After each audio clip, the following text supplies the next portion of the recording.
दोस्तों, रोहिणी घावरी और चंद्रशेखर आजाद का जो मामला है वो थमने का नाम नहीं ले रहा। लगातार नए नए पोस्ट रोहिणी घावरी डालकर समाज को आगाह कर रही है कि ये दलित राजनीति कर रहा है और समाज को धोखा दे रहा है। खासकर वो अपने आप को भी कह रही है कि जिस तरह से मुझे उसने धोखा दिया है, मुझे छोड़ा है, मैं उसे जेल के सलाखों के पीछे डालकर ही रहूंगी। हर रोज नए नए वीडियोस जारी कर रही है और नए नए ट्वीट्स उनके सामने निकल के आ रहे हैं और वो समाज से,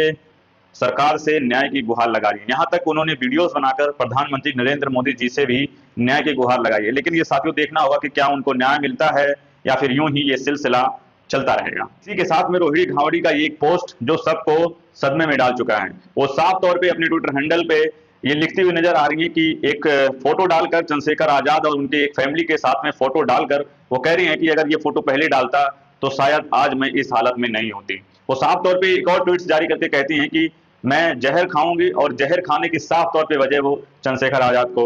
दिखा रही हैं। उसमें वो बता रही हैं कि अगर मैं जहर खाती हूँ, मेरे साथ कुछ भी होता है तो इसके जिम्मेदार सिर्फ चंद्रशेखर आजाद है, क्योंकि मैंने सरकार से और समाज से न्याय की गुहार लगा लगा कर थक गई हूँ, लेकिन फिर भी मुझे न्याय मिलने की कोई उम्मीद नहीं है। इस वजह से मैं इस चीज से आहत होकर और इस दुनिया को छोड़कर जा रही हूँ। यहाँ तक कि उन्होंने लास्ट लाइन में अलविदा भी कहा है। साथियों, आप उनके ट्वीट्स को देख सकते हैं, उनके ट्वीट्स को पढ़ सकते हैं। ये सोचिए कितना दुख भय भरा है। उनके जो समर्थक है वो लगातार उनको प्रोत्साहित कर रहे हैं कि आप ऐसा ना करें, अगर आपके साथ गलत हुआ है तो आपको न्याय मिलेगा, लेकिन न्याय की लड़ाई में आप इस तरह से हार नहीं मान सकती, बल्कि आपको न्याय चाहिए तो आपको लड़ना पड़ेगा, आपको धीरज रखना पड़ेगा, जिससे आपको न्याय मिले और चंद्रशेखर आजाद जो कि समाज का एक बड़ा चेहरा है वो जेल के सलाखों के पीछे जरूर जाएगी। लेकिन साथियों, यहीं पे एक और सवाल निकल के आता है। जो समाज का एक ऐसा चेहरा है, दलित राजनीति का एक चेहरा है, जिसको युवा से लेकर हर एक वर्ग के लोग पसंद कर रहे हैं, वहीं पे एक नेता होते हुए भी, एक समाज सुधारक होते हुए भी अगर इस तरह की अफेयर किसी के साथ वो रखता है तो सोचिए उसको हम समाज सुधारक के नाम पे कैसे देख सकते हैं। कहीं ना कहीं ये भी अपने आप में एक बड़ा सवाल खड़ा करता है और इसको जनता तय करेगी आने वाले समय पे कि वाकई में चंद्रशेखर आजाद जो है वो दलित राजनीति में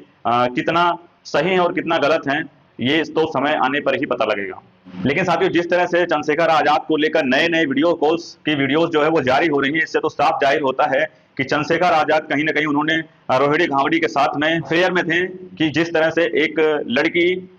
जो ये ना चाहते हुए भी कि मैं सोशल मीडिया पे इस तरह के वीडियोस पोस्ट ना करूं, क्योंकि ये कहीं ना कहीं सम्मान का विषय होता है, लेकिन फिर भी वो मजबूर है उस पोस्ट को लोगों के साथ साझा करने में। साथियों, सवाल बनता है कि कोई लड़की किसी के साथ अफेयर में होते हुए भी वो वीडियोस कॉल को रिकॉर्ड करके क्यों रखेगी। जी हाँ साथियों, कई सारे लोग ऐसे होते हैं जो कहीं ना कहीं प्यार तो करते हैं, लेकिन साइड में वो अपना एक कुछ राजनीतिक या पॉलिटिकली या फिर अपने आप को सेव करने के लिए एक ऑप्शन रखते हैं। जैसा कि हम आजकल वीडियोस में देख रहे हैं कि अगर वीडियोस रिकॉर्ड ही की गई थी तो आखिर क्यों रिकॉर्ड की गई थी? क्या कभी लाइफ में उनको ब्लैकमेल करना था, या उस वीडियोस को दिखाकर लोगों को ये साबित करना था कि ये जो है ये सब गलत हो रहा है? ये राजनीति है, ये जो बड़े स्तर पर पहुंचने का एक सिलसिला है, कहीं ना कहीं उसको खत्म करने का एक बहुत बड़ा षड्यंत्र है। लेकिन साथियों, अगर भी इस तरह की वीडियो सामने आती है तो इसमें दो बातें साफ होती हैं, या तो वो ब्लैकमेल किया जा रहा है, या वाकई में ये जो नेता है, ये जो समाज सुधारक के नाम पे जो चलती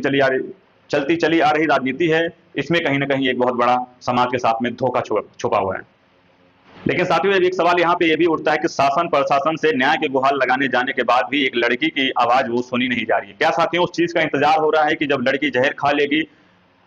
तब लोग उसके लिए कैंडल मार्च निकालेंगे और सरकार भी एक्शन में आएगी? अभी वो खुले तौर पे जिंदा होते हुए भी अपने ट्विटर के माध्यम से, अपने ट्वीट के माध्यम से लोगों को आगाह कर रही है कि मैं जहर खाने वाली हूँ, लेकिन फिर भी उस पर कोई एक्शन, गवर्नमेंट हो या सामाजिक सुधारक लोग हों, वो कोई भी एक्शन लेने को तैयार नहीं है। लेकिन उनके जो समर्थक हैं उन्हें लगातार प्रोत्साहित कर रहे हैं कि आप इस तरह से ये कदम मत उठाइए, बल्कि आपको लड़ना है, आपके साथ धोखा हुआ है तो आप अपने न्याय के लिए इंतजार कीजिए, सब्र कीजिए, और जब आप इंतजार करेंगे तो कहीं ना कहीं आपकी जीत होगी और जो आपका शोषण किया है वो पराजित होगा और